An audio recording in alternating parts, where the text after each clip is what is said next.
When we talk about avoidance in relationships, most people instantly assume it means disinterest, rejection, or abandonment. But that's not what's actually happening beneath the surface. To understand avoidance, you need to zoom out from the surface behaviors, the ghosting, the withdrawal, the sudden silence, and instead look at the deeper psychological patterns driving it. Avoidants are not running away from you specifically. They're running away from the intensity of closeness. The vulnerability thought comes with intimacy, the fear of being engulfed or losing themselves in the process. It's not rejection, it's regulation. Here's the paradox. Avoidant people want connection just as much as anyone else. They crave it, but they also fear it. They long for intimacy and simultaneously brace against it. And that internal push, pull, that contradiction is what creates the confusion in their behavior. When you see someone leaning in and then pulling away, what you're actually witnessing is not a game or manipulation. It's a nervous system trained to protect itself from overwhelm. Think of it like this. The avoidant has learned somewhere in their past that closeness can feel dangerous. Maybe. It was parents who were unpredictable, or caregivers who gave love but also smothered. Maybe it was a history of being criticized when they expressed needs. Over time, they built a survival strategy. Keep your independence at all costs and retreat when things get too close. It's not a choice as much as it's a condition or reflex. Just like someone who touches a hot stove pulls their hand back instantly, the avoidant pulls back the moment intimacy feels too hot. Now, if you don't understand this, you're going to misread the signals. You'll assume the withdrawal is permanent, that it's proof of disconnection. And then what happens? You panic. You chase. You over-explain, and you demand clarity. But from the avoidance perspective, this only confirms the very fear they're running from, because now they feel pressured, smothered, trapped, which pushes them further away. The irony is that your reaction to their distance fawn makes the distance worse. But here's where it gets interesting. When you start to understand the pattern, you stop taking it personally. You begin to see that the withdrawal isn't an ending. It's a pause. It's a recalibration. The avoidant doesn't disappear because they've stopped caring. They disappear because their nervous system is telling them, I need space to feel safe again. And once they reset, once they can breathe, they almost always come back. That's the rhythm of their attachment style. Philosophically, this raises an important question about how we interpret human behavior. Are people what they do in the moment, or are they the patterns they repeat over time? If you define someone by the snapshot of their withdrawal, you'll assume they're unreliable or detached. But if you look at the cycle as a whole, you start to see consistency. Yes, they step back, but they also step forward again. The avoidance isn't absence. It's part of a larger rhythm of connection. And when you expect that rhythm, you stop overreacting to the pauses. Let's be clear. Understanding the avoidant pattern isn't about excusing it. It doesn't mean you tolerate disrespect or let someone treat you like a revolving door. What it does mean is that you shift your perspective. Instead of reading avoidance as abandonment, you learn to see it as a coping mechanism. Instead of spiraling when they retreat, you learn to hold your center, to give space without resentment, and to trust return. Because when you assume the avoidant will always come back, you insure yourself in the bigger picture rather than getting lost in the momentary silence. There's a certain freedom that comes with this perspective. You stop being reactive. You stop trying to control the cycle. And that calmness, that self-possession, ironically, makes it easier for the avoidant to return because now they don't feel pressure. They don't feel like you're being depends on their constant presence. They feel safe and to move at their own pace, and in that safety, they're drawn back to the connection. So the first step is really about reframing how you interpret the withdrawal. Instead of panic, patience. Instead of chasing, grounding. Instead of assuming loss, assume rhythm. Because once you see the avoidant pattern for what it is, a nervous system strategy, not a personal rejection, you stop bleeding orgy into anxiety and start standing steady in your own power. And that steadiness is magnetic. Here's the bottom line. The avoidance retreat is an end of the story. It's just one beat in the rhythm of their connection. If you can understand that, if you can see beyond the moment into the pattern, you'll stop clinging in fear and start responding with strength. And when you do, you'll realize something profound. The avoidant didn't leave you behind. They were always on their way back. Own off. The most frustrating things about dealing with avoidant. Behavior is how cyclical it feels. It's never just a straight line. It's not as simple as they're here or they're gone. It's a rhythm of approach and retreat, closeness and distance, leaning in and pulling away.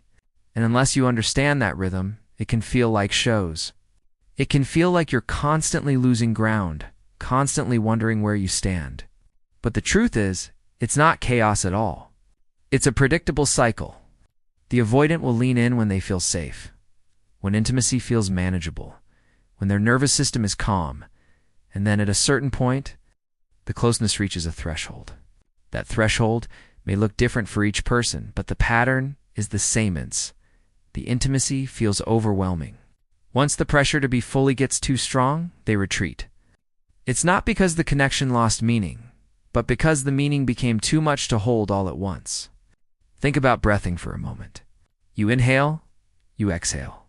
No one questions whether the exhale is permanent.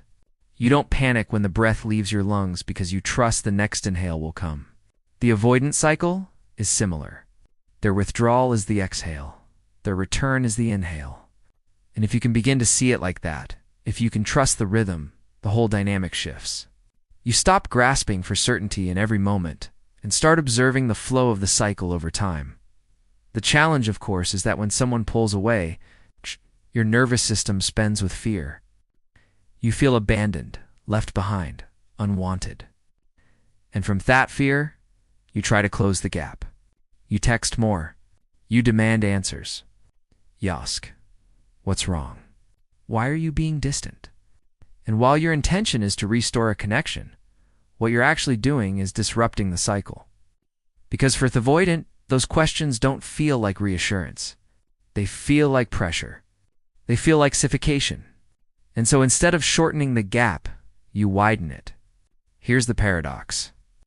The less you fight the cycle, the faster it resolves. When you can let the avoidant treat her at without chasing, you allow them to reset. You allow them to breathe. And when that happens, the return comes more naturally, more quickly, and often with greater stability. It's like pulling on a rubber band. If you tug too hard, it snaps back with force, maybe even breaks. But if you allow the tension to ease, it naturally finds its resting place. Philosophically, this cycle forces us to confront a bigger truth about human relationships. Intimacy isn't a static state. It's dynamic. It breathes, it moves, it contracts, and expands. And while we may long for constant closeness, the reality is that no healthy relationship can sustain perpetual intensity. Space is not the opposite of love. It is part of love. The avoidant simply lives out this truth in a more exaggerated, visible way. Now, does that mean you just sit back and accept endless cycles of push and pull? Not exactly.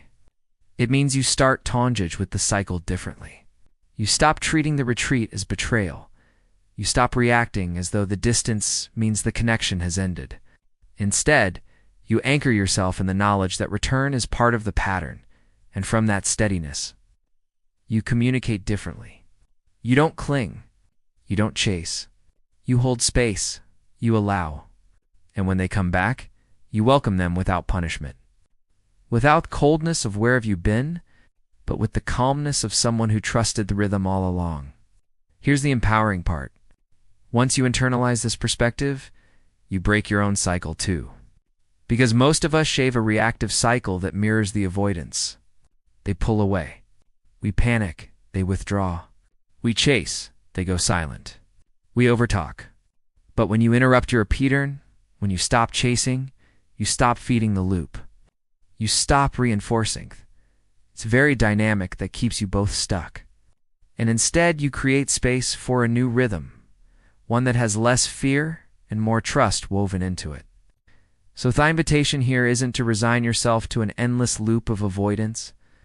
It's to recognize the cycle for what it is, a rhythm of distance and return. and then position yourself within it differently. Instead of fighting the exhale, trust inhale will come. Instead of reacting to absence as loss, interpret it as space. And instead of demanding constant closeness, allow intimacy to breathe. Because when you do that, something grammatical happens. You stop living in the anxiety of the moment, and you start living in the confidence of the bigger picture. You stop clinging to control and you start cultivating patience.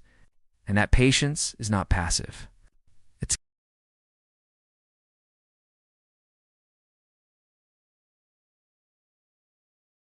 power.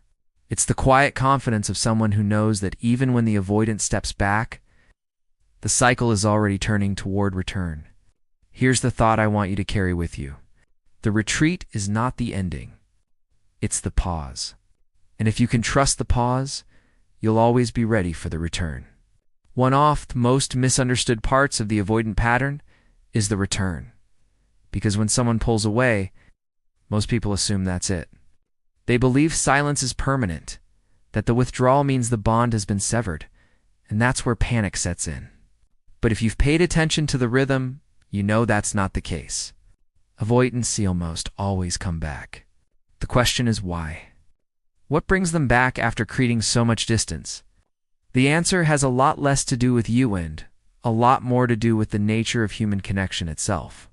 No matter how independent someone believes they are, no matter how deeply ingrained their avoidance patterns may be, at the core, we are wired for attachment. Connection is not optional. It's biological.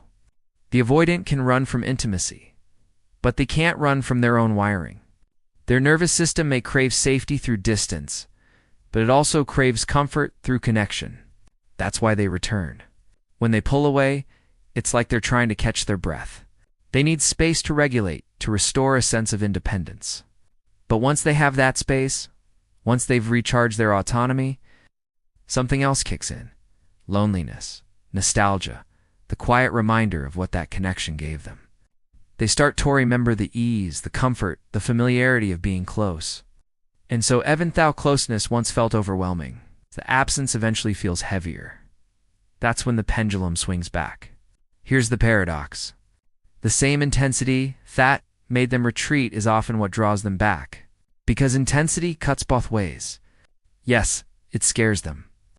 Yes, it makes them feel engulfed, but it also makes the bond meaningful. When they step back, they feel through it of what they've distanced themselves from. And that weight pulls them forward again. In psychology, this is called the attachment bond. No matter how much they try to minimize it, avoidants are not immune to that pull. Philosophically, this is fascinating. It speaks to the idea that human beings are not truly self-contained.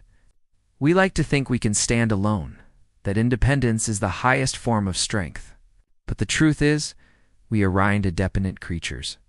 We are built to mirror each other, to regulate through each other to find stability and connection. The avoidant may fight this reality harder than most, but in the end, they are just as bound to it. Their return is proof of that. Now, it's important to be clear about something. Their return doesn't necessarily mean transformation. Avoidants don't come back because of thav, suddenly resolve their fears, or because they've had a grand epiphany. They come back because the cycle itself demands it. Connection is too fundamental to ignorend. The pull of that connection is stronger than the fear of closeness, at least for a time. If you misinterpret their return as a permanent shift, you set yourself up for disappointment. The cycle will repeat until they consciously address it. But even in that, there's something powerful to recognize. Their return is not random. It's patterned. And once you see the pattern, you can stop taking their behavior as a personal referendum on your worth. Their withdrawal isn't proof that you're unlovable, but their return isn't proof that you've finally been validated. Both are simply movements in a larger rhythm. And when you stop attaching your identity to either end of the cycle, you claim your stability. So why does this matter? Because when you understand what the avoidant comes back, you stop needing to chase them down in fear. You stop gripping the connection so tightly that you strangle it. Instead, you trust the natural pull of human attachment. You know that the bond itself is strong enough to bring them forward again, even if they've stepped away, and that trust shifts your energy entirely. You go from desperate to grounded, from reactive to calm. No longer another source of pressure. You're not chasing them into closeness. And paradoxically, that's exactly what makes them want to come closer. So, here's the insight to hold on to. The avoidant always returns. Not because you've begged them to, not because you've proved yourself worthy, but because connection is inevitable. The human heart cannot outrun its own need for belonging. The retreat is survival, but the return is nature. And when you understand that, you stop fighting the tide and start flowing with it. The next time someone you care about pulls away, resist the urge to panic. Resist the urge to chase. Instead, remind yourself the retreat is temporary. The return is inevitable. And when you can carry that truth with you, you'll discover something liberating. The bond was never gone. It was only finding its way back to you. Up to this point, we've been looking at the avoidant pattern as if it exists in a vacuum. They withdraw. They return. They repeat the cycle. But here's the truth. That changes everything. You're part of the equation. How you respond in thoughts of retreat matters just as much as their tendency to pull away. The avoidance pattern may be deeply ingrained, but it doesn't unfold in isolation. It plays out in the context of your reactions. Most people, without realizing it, it's actually reinforced the avoidant cycle. They panic when the retreat happens, and from that panic they chase. They try tofix to clarify, to close the gap. And while all of that makes sense from the perspective of fear, because we're wired to cling tighter when we sense distance, what it communicates to the avoidant is suffocation. To them, your attempt at connection feels like pressure, and pressure is the exact thing they're running from. This is why your role is less about doing more and more about doing less. It's not about proving your worth. It's not about solving their fear. And it's not about forcing them back into closeness. It's about restraint. It's about cultivating the ability to hold space, to let the cycle play out without trying to micromanage it. Now, that doesn't mean you become passive or disengaged. It doesn't mean you tolerate disrespect or silence indefinitely. What it means is that you develop a kind of emotional self-control. You stop letting their retreat dictate your identity. You stop equating their withdrawal with your value, and you start anchoring yourself in your own steadiness regardless of what they're doing. Think of yourself like the shoreline. The tide comes in, the tide goes out. The waves crash then recede, but the shoreline doesn't chase the water. It doesn't panic when the ocean pulls back. It stays steady, knowing the water will return. That's the role you're meant to play in this process. Not the storm, not the tide, but the shore. Unmoved, grounded, present. Psychologically, this shift matters because it interrupts your own reactive cycle. When you stop chasing, you stop fueling the very dynamic that keeps both of you stuck. And paradoxically, when you don't chase, the avoidant feels less pressure and is actually more likely to return faster. Because now the space feels safe instead of suffocating. Your steadiness becomes an invitation, not a demand. Philosophically, it's Allison in control. Most of us spend our lives trying to control other people's behavior, trying to make them act the way we want, show up the way we need, love us in the ways we expect. But control is an illusion. You don't get to control whether someone retreats or not. What you do control is your reaction. Do you collapse into fear? Do you chase? Do you punish? Or do you hold steady and trust the rhythm? That's the choice you actually have power over. And here's the empowering part. When you hold your ground, you're a knight, just influencing the dynamic. You're strengthening yourself. You are proving to yourself that you can handle the uncertainty. You're showing yourself that your worth isn't up for debate every time someone pulls away. And that self, that calm confidence, becomes magnetic. The avoidant feels it. They sense that you're not going to crumble in their absence. And in that steadiness, they find safety. This is where your role shifts from being reactive to being proactive. Instead of playing defense, constantly reacting to their behavior, you start playing offense. Not by chasing them, but by leading with stability, by setting the tone, by becoming the emotional anchor in their relationship. And when you do that, you not only make it easier for the avoidant to return, but you also create a healthier foundation for yourself. one where you're no longer defined by Sumi and Elsa's cycle. Now let's be honest, this isn't easy. It requires patience, restraint, and a willingness to sit with discomfort. It tasks you to resist the very instinct your nervous system screams at you to follow. Chase, fix, close the gap. If you can master that, if you can play your role with steadiness instead of fear, will change the entire dynamic. Here's the simple but profound truth. The avoidance retreat doesn't defame you. Your response does. And when you learn to meet distance with steadiness instead of panic, you shift the power back into your hands. You become Vekam in the storm, the shoreline that doesn't move no matter how far the tide pulls back. So the next time you feel that wave of distance, instead of asking, how do I make them come back? Ask yourself, how do I hold steady while they're gone? Because the answer to that question is where your real power lies. And when you find it, you'll realize something life-changing. You don't just survive the cycle, you rise above it. One of the biggest traps in dealing with avoidant behavior is the assumptions we make. The avoidant steps back and instantly our minds start spinning stories. They've lost interest. They didn't care. It's over. I must have done something wrong. And those stories feel so convincing in the moment. They feel like truth, but they're not truth. They're fear wearing the mask of certainty. Here's the problem with assumptions. Once you start believing them, you stop seeing clearly. Instead of responding to reality, you react to your own story about reality. The avoidant pulls away, and instead of interpreting it as their need to regulate, you interpret it as abandonment. And from that misinterpretation, you act. You chase. You demand reassurance. You confront them with anger. But all of that is built on an illusion. You're fighting shadows that your own mind created. Psychologically, this happens because our brains are reprediction machines. The human mind is always trying to make sense of uncertainty. And when we don't have information, we fill in the blanks. Unfortunately, we rarely fill them in with hope. We fill them with fear. That's the negative Oedipus at work. We're wired to anticipate loss, to assume the worst because from an evolutionary standpoint, it was safer to be cautious than to be naive. But in relationships, that bias sabotages us. It convinces us to react to things that aren't actually happening. Think about it. How many times in your life have you assumed Somion's silence meant rejection only to later discover it had nothing to do with you? Maybe they were stressed. Maybe they were tired. Maybe they were working through their own emotions. But in the absence of clarity, your brain made up a painful story, and you lived inside that story as if it were reality. That's exactly what happens with avoidance.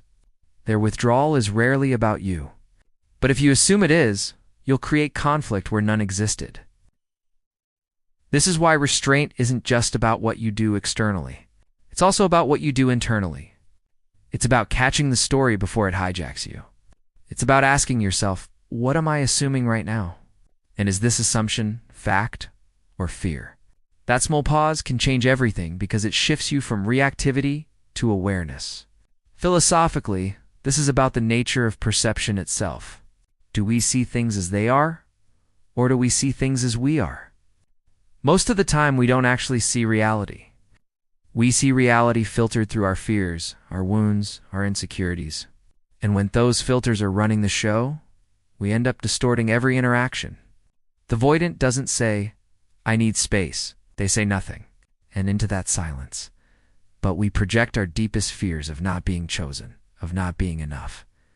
But that projection is ours, not theirs. Here's the liberating truth. You don't have to believe every story your brain tells you. Just because a thought appears doesn't mean it's reality. Just because you feel rejected doesn't mean you are rejected. Feelings are signals, not facts. And when you can separate those two, you reclaim your power. This doesn't mean you gaslight yourself into ignoring real problems. If Somione is consistently disrespectful, dishonest, or unavailable, that's not an assumption. That's observable reality. What it does mean is that you stop turning every moment of distance into evidence of abandonment. You stop confusing silence with rejection. You stop collapsing into stories that drain your energy and distort the truth. Practically, The way you avoid false assumptions is by anchoring yourself in patience. Instead of rushing to fill the silence with a catastrophic story, you wait. You'll let the cycle play out. You trust the rhythm of retreat and return, and you remind yourself that until you have facts, everything else is speculation. And speculation is not a solid ground to stand on. And here's the paradox. The moment you stop assuming thirst, you also stop feeding the very behaviors you fear. Because when you don't panic, when you don't chase, when you don't punish them for pulling away, the avoidant feels less pressure. They feel safer. And that safety is what brings them back sooner. Your refusal to assume abandonment actually reduces the likelihood of abandonment. So the invitation here is simple but not easy. Become aware of your assumptions. Catch the stories your brain spins in the silence. Question them. Hold them up toothlight and ask yourself, do I want to live as if this story is true? Or do I want to wait and see what reality reveals? Because one choice traps you in fear and the other grounds you in strength. The next time the avoidant steps back, resist the urge to write a tragic story in your head. Instead, remind yourself silence is not rejection. Distance is not. Abandonment and assumption is not truth. Wait for the facts. Trust the rhythm. And remember this, most of the pain you feel doesn't come from what actually happens. It comes from the story you tell yourself about it. Change a story, and you change everything. By now, we've walked through the pattern, the avoidance, the retreat, the return. We've looked at why it happens, what fuels it, and how your own role shapes the dynamic. But here's the bigger question, the one that determines whether this cycle leaves you stuck or makes you stronger. What do you do with this knowledge? Do you treat it as something to endure, or do you transform it into a source of strength? Because here's the truth. You can control whether the avoidant retreats. You can't stop their nervous system from hitting the brakes when intimacy feels overwhelming. But what you can control is how you engage with that reality. You can either let it pull you into anxiety, or you can use it to practice something far more valuable: patience, grounding, and trust in yourself. When you expect the avoidant to come back, you stop living in the panic of absence. You stop spinning stories about rejection and abandonment. You start reading distance not as a threat, but as an opportunity, a space, a pause that allows both of you to reset. That mindset doesn't just change how you navigate the relationship. It changes how you navigate life. Because the truth is, avoidance isn't only something we encounter in relationships. It's something we all experience in different forms. People retreat, circumstance shifts, certainty disappears. If you can learn to stay steady in that, to trust rhythm instead of fighting it, you've built a skill that applies everywhere, philosophically. This is about transforming vulnerability into resilience. Most people think resilience comes from avoiding pain, from building walls thick enough that nothing gets in, but real resilience comes from staying open in the face of uncertainty. It comes from trusting yourself to handle the discomfort without collapsing into panic. And that's exactly what the avoidant pattern can teach you if you're willing to let it. Imagine this every time they step back. Instead of spiraling, you choose to ground yourself. You breathe. You remind yourself of the pattern. You remind yourself of your worth, and you anchor into patience. And every time their turn, instead of punishing them or demanding explanations, you meet them with steadiness. What does that teach you? It teaches you emotional regulation. It teaches you how to hold your center when the ground beneath you feels shaky. It teaches Yahoo to respond from strength instead of react from fear. Over time, this changes the entire relationship dynamic. The avoidant begins to sense that their retreat doesn't destabilize you. They realize you're not another source of pressure. And that realization is powerful because for an avoidant, safety is everything. When they see you as safe, they return with less hesitation. The cycle softens. The distance shrinks. And while the pattern may never disappear entirely, it no longer controls you. You've flipped it from a weakness into a strength. Others where the real transformation lies. It's not just about them. It's about you. Because in learning to hold steady while they retreat, you've developed one of the rarest skills a person can have. The ability to stay calm in uncertainty. And that's a superpower. Think about how often life throws us into the unknown. Jobs shift, people leave, plans change, certainty evaporates. Most people spiral in those moments, but you won't because you've practiced. Because you've learned to expect the return, to trust the rhythm, to stand strong no matter what's happening around you. This is why I say assume the avoidant will always come back. Not as blind optimism, not as a guarantee, but as a mindset that frees you from fear. When you operate from that assumption, you move differently. You stop clinging. You stop chasing. You stop interpreting silence as rejection. Instead, you hold your ground with quiet confidence. And that confidence changes everything. So yes, the avoidant will treat. Yes, they will come back. That's the pattern. But the deeper question is, what will you do in between? Will you waste that space with anxietor? Will you use it to build your strength? Will you collapse into fear, or will you practice trust? Because those pauses, the spaces in the cycle airware, your transformation happens. And here's what I want you to leave with. The cycle itself is not your enemy. It's your training ground. Every retreat is a chance to practice patience. Every return is a chance to practice grace. And together, there are opportunities to cultivate resilience that extends far beyond this one relationship. So the next time the avoidant pulls away, don't just wait for them to come back. Use the pause. Build yourself in the space they've created. And when their turn, you'll realize something powerful. You didn't just survive the pattern, you mastered it. Because in the end, it's not about whether they come back. It's about who you become while they're gone.